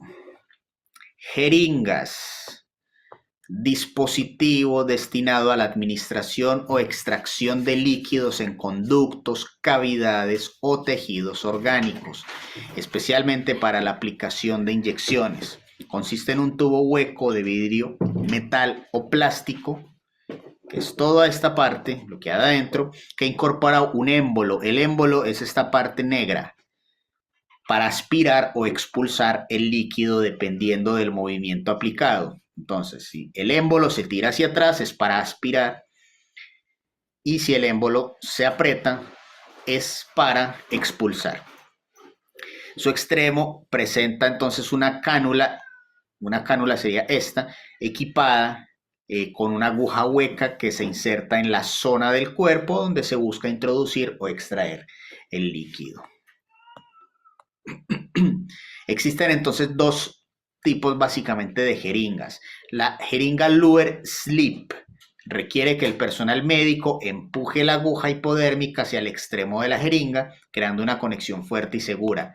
O sea, aquí en este tipo de jeringa no va una aguja, no tiene como la conexión. Esto es para otro tipo de usos, no para uso inyectable, ya que no tiene como la zona para poner la jeringa, como lo sí la tiene la Luer Lock. La Luer Lock, fíjense que tienen esto en la parte de la punta que donde se enrosca la aguja. Se deja ahí, pues se aprieta la aguja en el sentido de las manecillas del reloj, se logra la unión y ahí ya puede servir para como inyectable. Estas jeringas Luerlock, las que se venden, 3 mililitros, 5 mililitros, 10 mililitros y 20 mililitros de volumen, son las más vendidas. Las jeringas de insulina. La forma más común de inyectar la insulina es con jeringas. Un tubo plástico que lo mismo, tiene un émbolo, el negrito, y una aguja fina que se encuentra en esta zona que está pues ahí protegido por esa cabecera naranja. La insulina se inyecta en el tejido graso que se encuentra bajo la piel y por eso la jeringa tiene que ser pequeña. Este tipo de inyección se llama inyección subcutánea, ¿ya? Porque va en el tejido adiposo que está bajo la piel. Las jeringas vienen en diferentes tamaños. Cada línea de una jeringa de 100 unidades indica 2 unidades de insulina. Cada línea de una jeringa de 50 unidades o de 30 indica 1 unidad de insulina. ¿A qué se refiere eso? Se refiere a que aquí tenemos 100 unidades, ¿ya? Y cada una de estas líneas, cada raya, va a indicar 2 unidades de insulina, ¿ya? Igual, las personas que se deben inyectar insulinas, que les dicen ustedes tienen que inyectar 35 unidades diarias o en la mañana, pues va a ser hasta el 35. No, perdón, va a ser hasta el 70, ¿ya? Entonces, ahí ya la persona que está llevando a cabo el proceso de la diabetes y debe inyectarse la insulina, ya usualmente se los entregan, ya son expertos en manejar el tema de la insulina, pero ustedes igual es bueno que sepan cómo es ese manejo. Se debe utilizar entonces una jeringa lo suficientemente grande para que contenga la dosis completa de insulina que requiere el usuario. Entonces, se usa una jeringa de 30 unidades y se administra 30 unidades de insulina o menos. Se usa una jeringa de 50 unidades si se administra 50 unidades de insulina o menos. Entonces, depende, ustedes, si es que les llegan a hacer la pregunta algún día, que es poco probable, ay, pero es que yo me aplico 30 unidades al día, ¿me sirve una de 30 unidades, una jeringa? Sí, sí le sirve. Y en la caja, en la misma caja dice de cuántas unidades es la jeringa. Así que eso no es difícil, no tiene pierde. O sea, es simplemente ver la caja, ver si es de 30 o de 50 unidades y realizan la venta sin problema. Una jeringa. Use una jeringa que muestre marcas de media unidad si necesita media unidad de insulina. Perdón. Jeringas de alimentación. Es una jeringa desechable de 60 ml de capacidad con punta catéter. No tiene aguja. Indicado para procesos de alimentación por vía enteral, a través de una sonda, pudiendo administrar nutrición o medicamentos. Esto también lo utilizan mucho para aplicarse en el cabello tratamientos. Las personas, por si acaso, por si les preguntan, ay, ¿cómo me puedo aplicar, no sé, un decolorante en el pelo, yo qué sé? Aquí, en una jeringa de alimentación. Profesor, igual sirven para alimentar a los pacientes por sondas. Correcto, justo, procesos de alimentación por vía enteral o por vía parenteral en caso tal de que sea una sonda. Los termómetros. El termómetro es un dispositivo para medir la temperatura, ¿ya? Entonces, el creador del primer termómetro fue Galileo Galilei. Consistía de un tubo de vidrio con una esfera cerrada en un extremo. El extremo abierto se sumergía boca abajo en una mezcla de alcohol y agua y al calentarse el líquido subía por el tubo. Luego a los años se le adicionó una escala numérica para poder identificar a qué temperatura subía. Actualmente, que ahorita lo hablábamos, en algunos países del mundo se prohíbe la fabricación de termómetros de mercurio debido a su impacto contaminante. En América Latina, aunque la población sigue usando termómetros de mercurio en hospitales y centros de salud, ya prevalece el uso de termómetros digitales. O sea, el termómetro de mercurio puede haber muchos todavía, pero está en desuso. ¿Ya? Así que rara vez se va a ver un termómetro de mercurio en venta en una farmacia. ¿Cuáles son las unidades? Grados centígrados, que va de 0 a 100. Ya 0 grados y 100 grados representan el punto de congelación y el punto de ebullición del agua, ambos a la presión de una atmósfera o 760 milímetros de mercurio, que es la presión normal a nivel del mar. Profe, Entonces, sí, pero ¿por qué los hospitales, en algunos, no todos, se sigue ocupando el de mercurio, el por, termómetro? por irresponsables. Esa es la respuesta. O Gracias. sea, es muy raro que encuentren un termómetro de mercurio en un hospital. Muy raro, porque O ya no se sea que, utiliza. disculpe, profesor, o sea que si yo llegara a ir a una urgencia, a estos famosos SAP o urgencias públicas, qué sé yo, y uno puede reclamar si no quiere colocarse un termómetro de esos antiguos, no sé. Sí, podría decir que por favor si tiene de pronto un termómetro digital o algo que no tenga mercurio, por supuesto, porque es contaminante. Ok. Bueno, otras escalas para medir temperaturas son escala Fahrenheit y escala Kelvin, ¿ya? Que no me voy a detener a explicarles, pero es otras escalas pues que se mide a nivel mundial. Aquí en Occidente, bueno, en Sudamérica utilizamos más que todo grados centígrados. Hacia arriba, hacia el norte, en Estados Unidos utilizan más Fahrenheit. Ya, creo que en Europa también utilizan más Fahrenheit. Entonces, eso. El tipo de termómetro más comercializado en farmacia, entonces, es el termómetro digital, el cual utiliza circuitos electrónicos que convierte en números pequeñas variaciones de tensión obtenidas, mostrando finalmente la temperatura en un visualizador, que es lo que veríamos que la medida que nos dé. De las principales ventajas es que por no utilizar mercurio no contaminan el medio ambiente cuando son desechados. ¿Ya? Recolectores de orina, súper vendidos también. Es un insumo médico desechable y de uso único. Su función es acumular la orina en el contenedor. Súper simple, posee circuito cerrado de polietileno de baja densidad y de grado médico. Este recolector permite la medición de orina de forma horaria, la toma cerrada de exámenes y realización de balance hídrico estricto. Se usa en pacientes que han perdido la continencia urinaria o los que necesitan un apoyo temporal durante cirugías o procedimientos. Cuando les piden una muestra de orina, no es el frasco lleno de orina. Pues por si la gente pregunta algún día, un poquitico de orina es más que suficiente. Inclusive también para las muestras coprológicas. Un pedacito es suficiente. No todo el frasco lleno de cuestión. Porque hay gente así. Tensiómetro. Es un dispositivo manual o automático que mide la presión sistólica y diastólica. ¿Recuerdan cuando vimos en el segundo módulo lo que era la presión sistólica y diastólica? Que era la presión de inyección y la de eyección del corazón.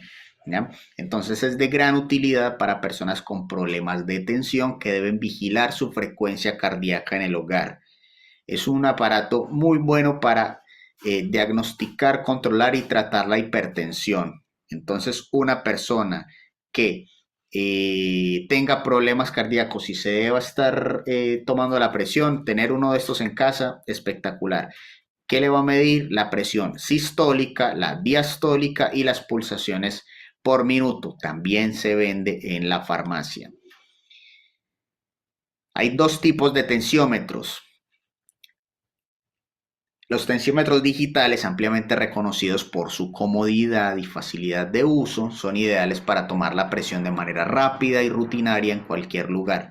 Su funcionamiento es sencillo, se coloca en el brazo o la muñeca, se presiona el botón y el tensiómetro comienza a hacer su trabajo. Hay unos más especializados que trabajan por Bluetooth, te mandan los datos al celular y todo el show, pero si ya dice la medida ahí en la pantalla, es más que suficiente para tenerlo ahí como de monitorización. Hay de muñeca y de brazo. Los de muñeca son un poquito más pequeños y sirven más como para llevarlos en la maleta, en un viaje. Los de brazo son más, un poquito más específicos en la toma, ¿ya? Son un poco mejores, pero no significa que los de muñeca no sirvan. Ambos sirven, pero como este es más grande, este usualmente se deja en casa siempre para las medidas. Entonces los tensiómetros de muñeca, ligeros, portátiles, ideales para personas que viajan con frecuencia, un poquito menos precisa, pero igual convenientes para llevar un control. Y los de brazo garantizan un poco más la medición confiable y adecuados para el uso doméstico o uso clínico. El tensiómetro de brazo son los que manejan más ya en la parte hospitalaria. También están los tensiómetros analógicos, que lo usan usualmente los médicos, los profesionales de salud, ya que ofrecen una precisión superior. Estos termómetros son más sensibles que los electrónicos. Su uso implica la colocación en el brazo junto al fonendoscopio, que es el que va a utilizar el médico para escuchar los latidos del corazón, permitiendo una medición precisa de la tensión arterial. Estos tensiómetros se presentan con manómetro, que es y en el manguito o en la pera, y cada uno pues tiene sus consideraciones o sus ventajas ergonómicas. El médico puede utilizar tanto este analógico, que es bastante más preciso, o se utilizan los consultorios también de brazo. Tensiómetros de mercurio, también existen de mercurio, muy precisos, pero igual están prohibidos debido a su contenido contaminante. Todo lo que tenga mercurio es contaminante. ¿Cómo funciona? Se utiliza el mercurio en este tubo de cristal para medir la presión arterial. Aún se usan en ensayos clínicos, pero su uso personal está desaconsejado por razones de salud y normativas. Yo la verdad nunca no he tenido la oportunidad de conocer un tensiómetro de mercurio, pero puede que en algún hospital o clínica por ahí aún lo maneje. ¿Qué otro equipo vendemos en la farmacia? Los glucómetros. Los glucómetros son dispositivos de medición usados para obtener medida de glucosa en sangre, la glicemia, de manera instantánea en el hogar en pacientes diabéticos, eliminando la necesidad de ir a un centro para que te midan la glucosa. Esta concentración de glucosa en sangre se supervisa y los resultados se comparan con valores de referencia. Entonces te tira el resultado y la persona va y revisa, estoy bien, estoy mal, tengo hipoglicemia o tengo hiperglicemia o tengo que tomar el medicamento, tengo que aplicarme la insulina. ¿Ya? Siempre es muy útil que una persona diabética ande siempre con su glucómetro. ¿Ya? ¿Cómo es el procedimiento de un glucómetro? Entonces se coloca la tira de prueba. Ya les voy a poner un videito que con eso casi que vamos a rematar la clase. Se coloca una tira de prueba en el glucómetro. El paciente se lava las manos con jabón suave, no es necesaria la desinfección. Tras insertar una lanceta estéril, la lanceta es esta, se ingresa la lanceta en esta parte del glucómetro, se presiona el botón para pinchar el dedo, se pincha el dedo con este lápiz y con una agujeta, son estas agujetas azules, se introducen al interior de este lápiz. y esa agujita se pone en la punta del dedo para generar una gota de sangre. Esa gota de sangre va aquí, en esta lanceta, cuando está ingresada en el glucómetro. Y ahí daría la lectura de la glicemia en sangre. Entonces el paciente acerca el dedo ya con la gotita de sangre a la tira de prueba del glucómetro, asegurándose de que la gota llene la ranura y por capilaridad a un nivel suficiente para obtener una lectura precisa. El resultado se muestra a los segundos en la pantalla y se lee este valor y ya se toman pues las acciones necesarias que necesite la persona, como una inyección de insulina o una ingesta de alimentos. ¿Ya? Entonces vamos a ver el videito, les voy a dar con el videito para que le echen Profesor, mucho... Sí. yo le quería hacer una acotación de algo. Sabe que mi mamá tiene problemas de azúcar bastante grave, o sea, generalmente está en un proceso como muy fuerte de azúcar. Y ahora hay una nueva máquina donde le dan a los pacientes y van quedando grabadas cada toma que hacen diario. Entonces, cuando le toca el control, ahora es como que tiene una memoria esa maquinita y le ponen como un cargador, un USB, qué sé yo, y ahí está todo lo que usted, si tiene alto, bajo, medio. Yo lo encontré súper avanzado, de hecho, más que acá. Mira, lo que No sé pasa es si usted que lo conoce. Lo que pasa es que eso que tú dices, eso ya existe hace mucho tiempo. La mayoría de los glucómetros tienen registros de toma de glicemia a 30 días, por ejemplo. Entonces se guarda en una memoria todas las tomas que va haciendo la persona y en cualquier momento los puede descargar mediante una USB. Y la mayoría de glucómetros puede guardar la información, pero ¿sabes cuál es el problema? Que la gente no lo sabe usar. La gente solamente utiliza la medida en el momento y no guarda sus medidas. Entonces, Es ese es que el problema. perdón. Sí, adelante. No, eso le quería decir que ahora se le está haciendo una capacitación a las personas en los consultorios Cefán, qué sé yo, para que las personas o pacientes aprendan a usar la maquinita, qué sé yo, y no tengan problemas. Y de hecho ya están desechando las jeringas, ahora le están dando el famoso lápiz. Sí, puede ser también. Puede ser también, pero bueno, gracias ahí por la acotación. Ya lo voy a dejar acá ¿Mm? con el video y ahí ya lo venimos a Ok. discutir.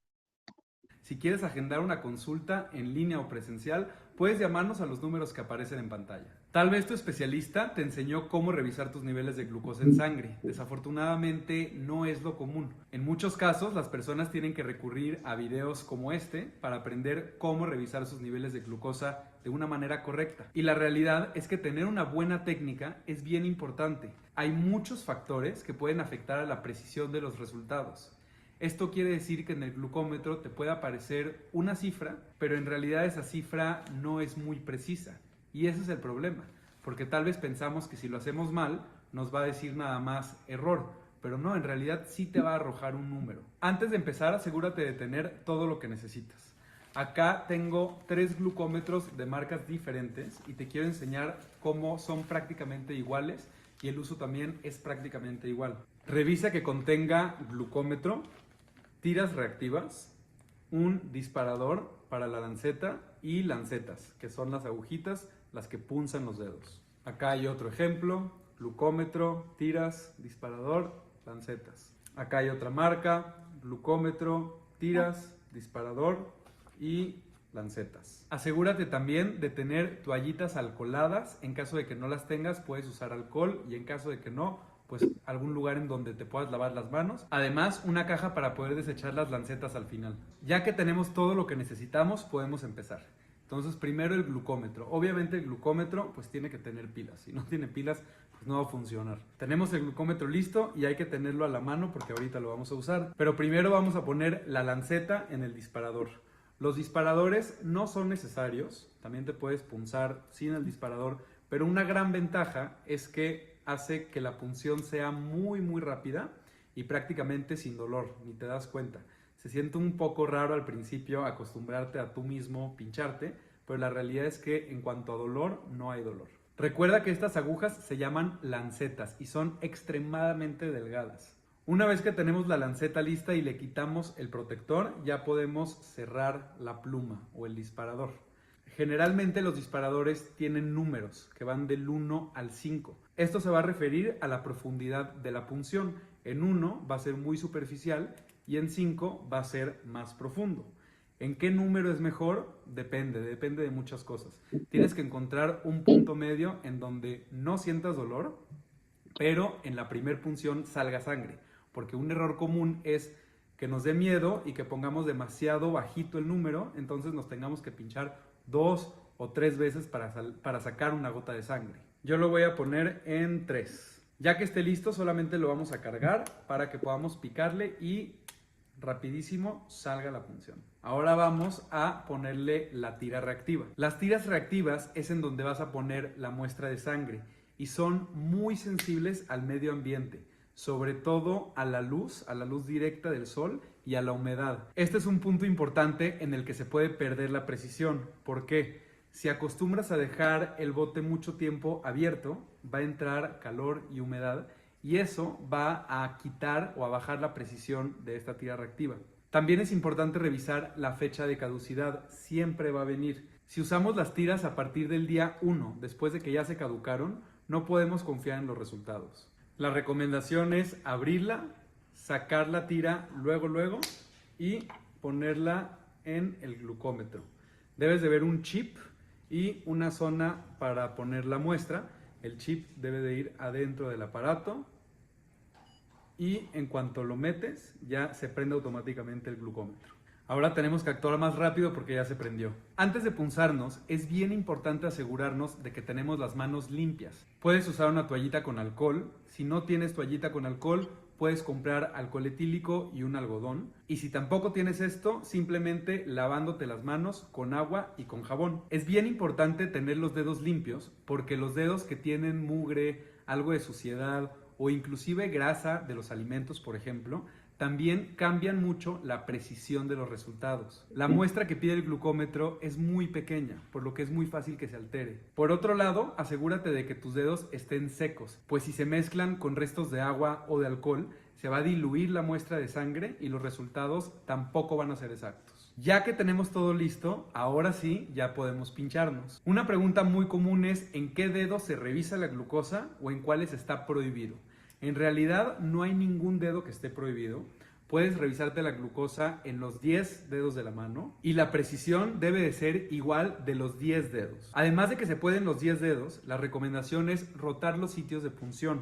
No te acostumbres a siempre revisarte en el mismo dedo o en la misma zona, porque eventualmente vas a hacer callosidades y va a ser mucho más difícil sacar una muestra de sangre en esa zona. Se recomienda pincharse en la parte lateral de los dedos y eso es simplemente porque en la parte central hay más terminaciones nerviosas y se puede sentir un poco más fuerte la punción. Ahora sí, ya nos podemos pinchar en la parte lateral del dedo.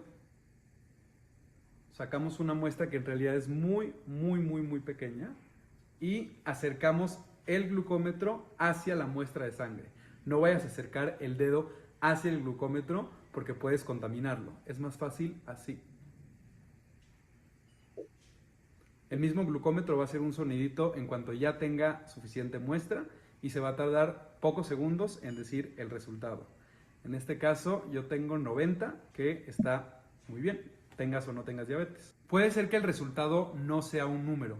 Puede ser que el resultado diga error o ER y algún número. En caso de que tenga algún tipo de error, ahí sí tienes que revisar directamente en la página de internet de esa empresa de glucómetros, ya que cada empresa maneja diferentes cifras y diferentes números para sus errores. Pensarías que aquí ya acabó todo, pero en realidad todavía falta. Ahora es momento de limpiarse el dedo, igual con una toallita con alcohol o con agua y con jabón.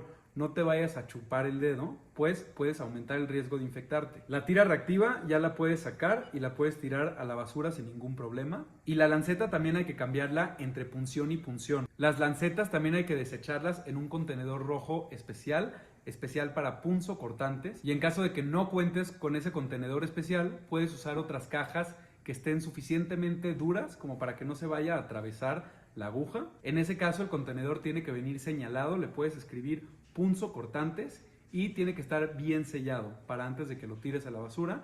Eso con la intención de que las personas que trabajan en la basura no se puedan picar y no puedan contraer alguna infección o enfermedad. Ya que terminaste de revisar tu glucosa, falta una parte igual de importante, que es el registro. Es importante tener un registro de tus niveles de glucosa. Eso te va a ayudar a ti a entender mejor cómo es que se comportan tus niveles de glucosa a lo largo del día, y también le va a ayudar mucho a tu especialista a entender cómo es el manejo fuera de la hemoglobina glucosilada. Entre más información le pongas al registro, mucho mejor.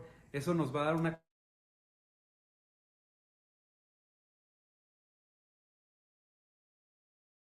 poner la fecha, la hora y la cifra de glucosa. Pero si puedes poner información extra, como por ejemplo, si fue antes o después de comer, si ese día hiciste ejercicio, si fue con alimentos específicos, si ese día estabas pasando por mucho estrés. Entre más datos tengamos, mejor nos vamos a conocer. Espero que después de...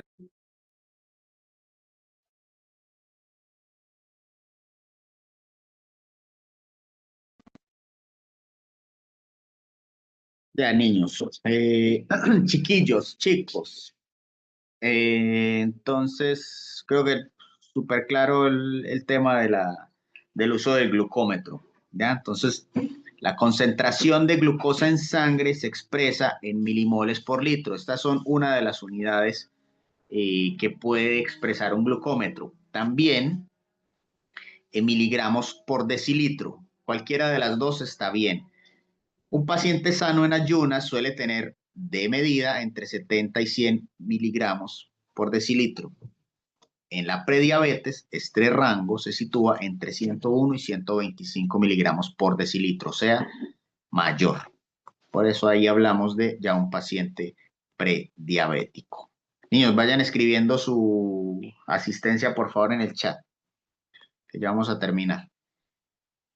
Para finalizar, también se vende entonces cabestrillo en la farmacia, que los cabestrillos son dispositivos diseñados para restringir el movimiento del hombro o el codo durante el proceso de recuperación tras una fractura, una luxación, entre otros. ¿Qué otro tipo de insumos también se puede vender? Tobilleras, rodilleras, ya como todo este tipo de insumos que ayudan a la persona al sostén de alguna zona del cuerpo que se necesite, de pronto para el sostén de un dedo, de la muñeca, ¿ya?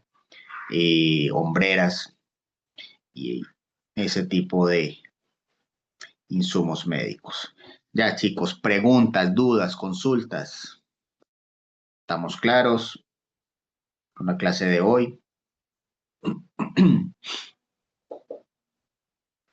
Sí, profesor, todo ok, gracias. Profe, yo tengo una pregunta. Sí, adelante. Nosotros ya pasamos al módulo 4, ¿cierto? Correcto. Y hoy día es la primera clase, ¿cierto? La segunda. Y el jueves hay prueba. Así es. Perfecto, eso. Recuerden también que desde ayer hasta mañana están habilitadas las 2 pruebas del módulo 3 para las personas que de pronto deben alguna prueba de esas, ¿ya? Eso. Y ya. Si no hay más consultas, dudas, entonces nos vemos el jueves. Que descansen. Chao. Chao, profe, que Chao, tenga buena profe. lección.